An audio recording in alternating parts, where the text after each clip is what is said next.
इसलिए जो पहली सलाह मैं अक्सर परीक्षार्थियों को देता हूँ, वो ये है कि किसी भी कीमत पर फेक व्यक्तित्व मत दिखाइए, नकली घोषणाएँ मत कीजिए। दूसरा, अपने जीवन के, अपने व्यक्तित्व को ढकिए मत। Let the board peep into your personality. Board को अपने व्यक्तित्व में झांकने का मौका दीजिए, क्योंकि आपके व्यक्तित्व में ऐसा कुछ नहीं है जिसके लिए आपको शर्मिंदा होने की जरूरत है।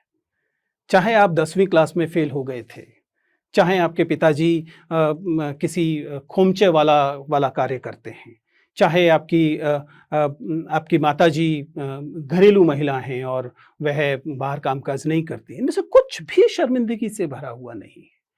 और ये सब इस सब ने आपके व्यक्तित्व में अपनी हिस्सेदारी की है, बढ़ाया है। पर्सनालिटी टेस्ट इन्हीं चीजों की जांच है।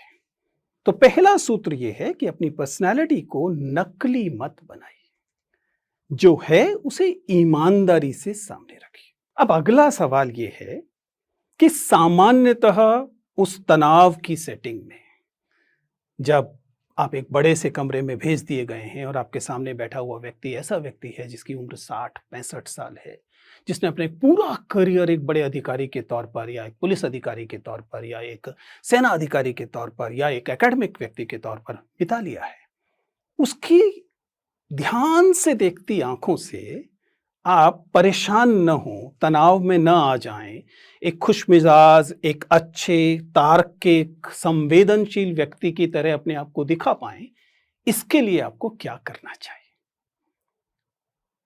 मेरी सलाह बहुत साधारण है। मैं आपसे इस समय बात कर रहा हूं। आपसे बात करते समय मैं भी चिल्ला सकता था, चीख सकता था। बहुत बार विद्यार्थियों को ये लगता है कि एक्सट्रोवर्ट होना, बहुत खुलकर बोलना, आपके व्यक्तित्व का बहुत शानदार गुण है। सच्चाई ये है कि ना तो एक्सट्रोवर्ट होना, ना ही इंट्रोवर्ट होना व्यक्तित्व का अच्छा या बुरा गुण है। ये दोनों महत्वपूर्ण गुण हैं।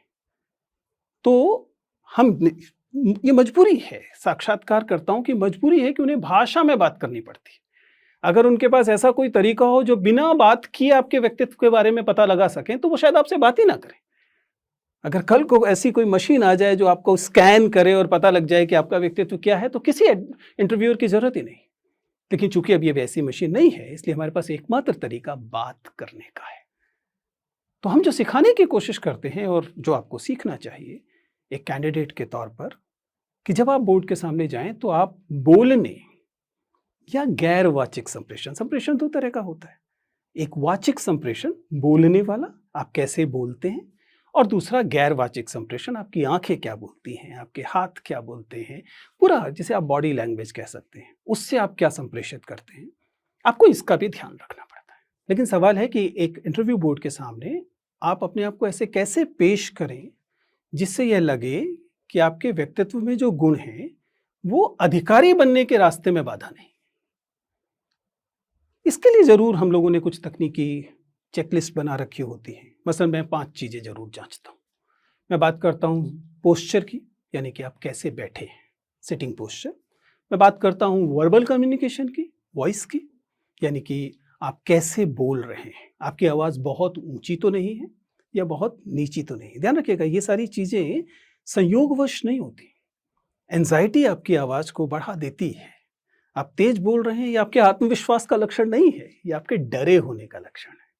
और हम इस बात को बहुत आसानी से, कोई भी जो इतने सालों से, मैंने बताया कि बहुत वरिष्ठ अधिकारी हैं, बहुत अनुभवी व्यक्ति हैं, उधर बैठकर आपकी आवाज़ की शुरुआती 2 मिनट में जान चुके हैं कि आप कितने नर्वस हैं, और उसके लिए बहुत अधिक परिश्रम करने की आवश्यकता नहीं है।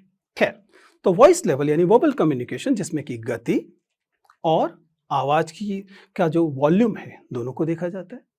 इसके अलावा आई कांटेक्ट, सबसे खूबसूरत चीज मानव संप्रेषण में यदि कुछ है तो आपकी नजरें।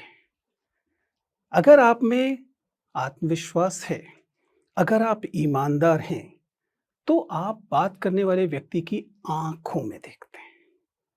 अगर नहीं है तो आप काम चलाते हुए चेहरे पर देखते हैं।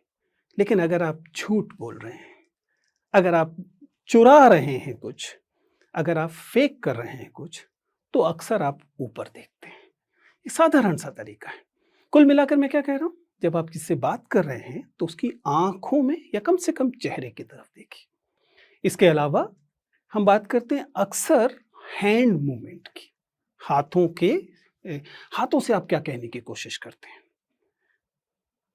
ये एक अलग-अलग समय में अलग-अलग स्थितियाँ हैं, खड़े होते हुए अलग होता है, लेकिन चूँकि आमतौर पे साक्षात्कार बैठकर है, इसलिए सबसे आसान होता है कि आप न्यूनतम हैंड मूवमेंट रखते हैं।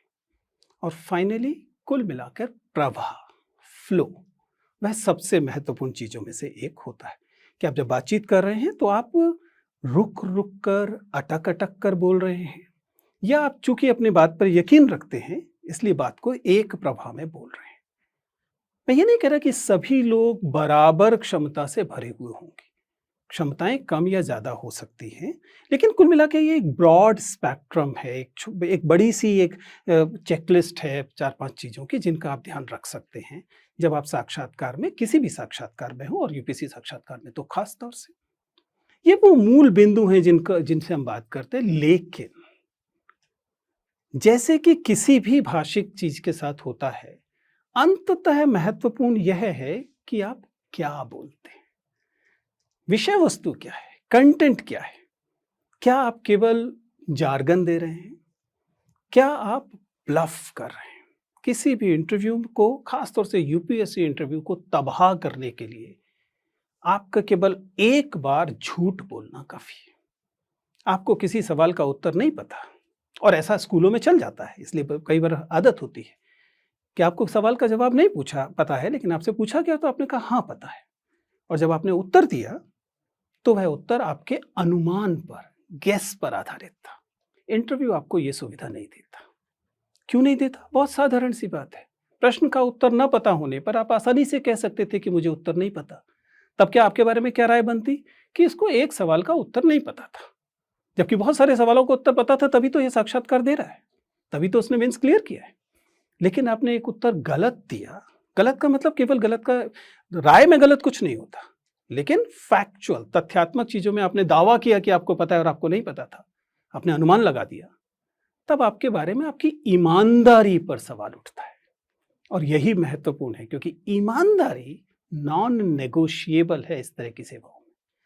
या आपके व्यक्तित्व में इंटेग्रिटी को लेकर जब सवाल उठ गया तो फिर आप किसी लायक नहीं। आप कितने भी योग्य इंजीनियर, डॉक्टर क्यों ना हो, अगर आपके अंदर एक साधारण ईमानदारी का गुण नहीं है कि आपसे आपके वरिष्ठ अधिकारी ने पूछा कि क्या तुम ये काम करते हो, इसके बारे में जानते हो, और आपने डर के कह दिया कि मुझे पता है, तो क्या होगा? पूरा काम बिगड़ेगा। इसलिए एक महत्वपूर्ण गुण जो है वो ईमानदारी का गुण होता है। ये वे मूल चीजें हैं जिनका ध्यान हम लोग साक्षात्कार में रखते हैं। हालांकि ज्ञान महत्वपूर्ण है, इसलिए जब तैयारी आप करते हैं तो मैं बार बार ये कहता हूं कि ऐसा नहीं है कि आप ये मानकर चलें कि साक्षात्कार के लिए केवल कैसे बोलना है की तैयारी करनी है। क्या बोलना है इसे तो देखना ही पड़ेगा। एक